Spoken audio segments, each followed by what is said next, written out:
Շնորհակալություն, պարոն վարչապետ, տպավորություն է, որ ձեր հայտարարությունները դուք անում եք, դրանից sense բում է լինում եւ դա անցնում գնում է։ Օրինակ, երբ որ ասացիք, չեմ ուզում կաթողիկոս, որը ամենօրյա ռեժիմով թե պարբերաբար զեկուցում է հատուկ ծառայության, օտարպետության հատուկ ծառայության լեյտենանտին, դրան ոչ մի բան չհետևեց։ Եթե այդ հայտարարությունը իրականություն էր, ապա դա սկանդալ էր պայթել եւ մենք դատախազություն հարցում ենք անում, ասում է չունեմ տեղեկություն, որ վարչապետի այդ հայտարարությունից հետո քրեական վարույթ է նախաձեռնվել կամ քրեական վարույթի մասին տեղեկություններ կան։ Դուք այս հայտարարությունից հետո արդյոք հրավիրվել եք որևէ քննչական մարմին, որևէ քննչական գործողության մասնակցել եք թե ոչ, եւ եթե իրավապահ համակարգը որևէ բան չի ուզում անել, դուք եթե նման տեղեկատվության եք տիրապետում, ինչու հանցագործության մասին հաղորդում չեք ներկայացնում։ Լսեք, փաստաթղթեր են հրապարակվել, որ Կտրիչ Ներսյանի եղբայրը ԿԳԲ-ի գործակալ է եղել Խորհրդային Միության ժամանակ։ Ասում եք սկանդալ է պայթել, այդ սկանդալը ինչի չի պայթում։ Վերջը պարզել եք, այդ ճիշտ է, թե ճիշտ չի, փաստաթղթեր են հրապարակվել։ Եվ հայտարարություններ են եղել, որ այդ թվում հրապարակային հոգևոր ծառայողների կողմից Գերմանիայում տեղի ունեցած միջադեպերի մասին։ Ես ասեմ, որ ես հետաքրքրվել եմ, մեր ծառայություններն էլ այդ նույն տեղեկությունը ունեն։ Այո, ԱԱԾ-ն ունի այդ տեղեկությունը։ Բայց ինչ? Ինչի վարույթը ԿԳԲ-ի գործակալ լինելու համար վարույթ չեն կարող հարուցել, որովհետև իրանք եղել են Խորհրդային Միության քաղաքացի։ Հիմա արդյոք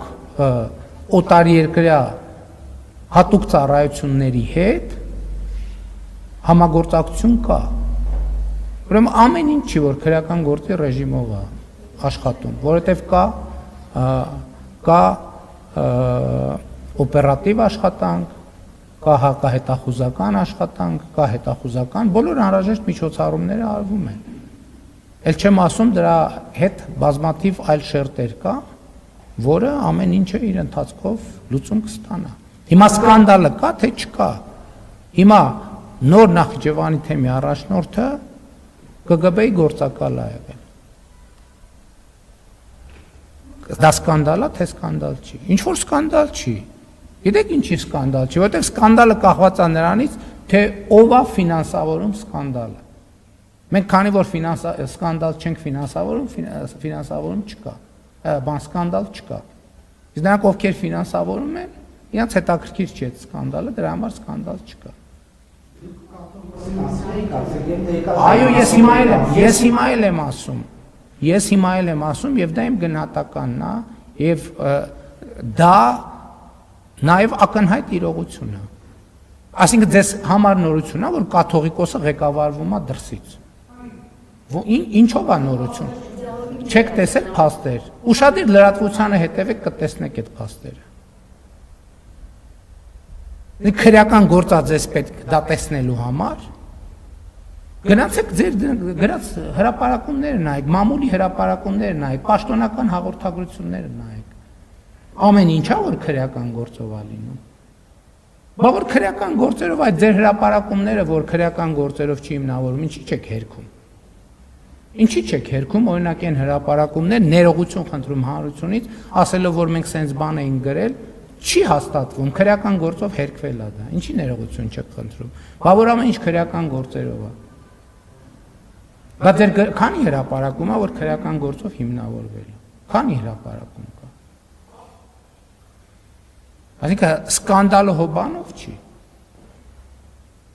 Ինչի՞ չեք էլ հարց տալիս, որ այս պաշտոնյանա տուն գնել, այն պաշտոնյան։ Այն բանից հետո, երբ ասում են բրիֆինգին ներկա լրագրողների 70%-ը տուն է գնել։ Հիմա դա կոռուպցիա է, թե կոռուպցիա չի։ Բա ինչի քրեական գործեր չեն հարուցվում այդ առիթներով։ Որ հարուցվեն պետք է ասեն բանը, չէ՞, մամուլի հետապնդումը։ Որ հարուցվեն ասելու են եկեղեցու դեմ հետ։ Մենք ոչ մամուլին ենք հետապնդում, ոչ էլ եկեղեցուն։ Մենք հանրության հետ կիսում ենք մեր տեղեկատվությունը եւ ակնհայտ տեղեկատվությունը։ Հիմա հետաքրքրություն արեք, հիմա ԿԳԲ-ի գործակալ լինելու մասին տեղեկատվությունը ճիշտ է, թե ճիշտ չի։ Ինչի հարցում։ Միջև այսօր որ լրագրողն է կաթողիկոսին հարցրել Աղջիկ ունեք, թե չունեք։ Հարց 1։ Երկրորդը դա համատեղելի է արդյոք ծառայության հետ։ Հարց 2։ Ձեր եղբայրը ԿԳԲ-ի գործակալ է, թե չէ։ Եվ այլն եւ այդպես շարունակ։ Եկեղեցին ֆինանսական թափանցիկություն ունի, թե թափանցիկություն չունի։ Հարց տվել եք, ինչի իմիջիալոց ասեմ, 10 եպիսկոպոսների թեման ինչից է սկսել։ Երբ որ հանձնախումբ ա եղել, որը ասել է, որ Արշակ կամ Սամվել Խաչատրյանի հետ կապված իրավիճակը պետք է քննվի։ Եվ Կտրիչ Ներսյանը հրաժարվել է դա քննի։ Բայց հարցեր ինչի չի տրվել։ Հիմա կարող է այդ լեյտենանտը արդեն կապիտան է ստացել։ Լավ աշխատանքի համար։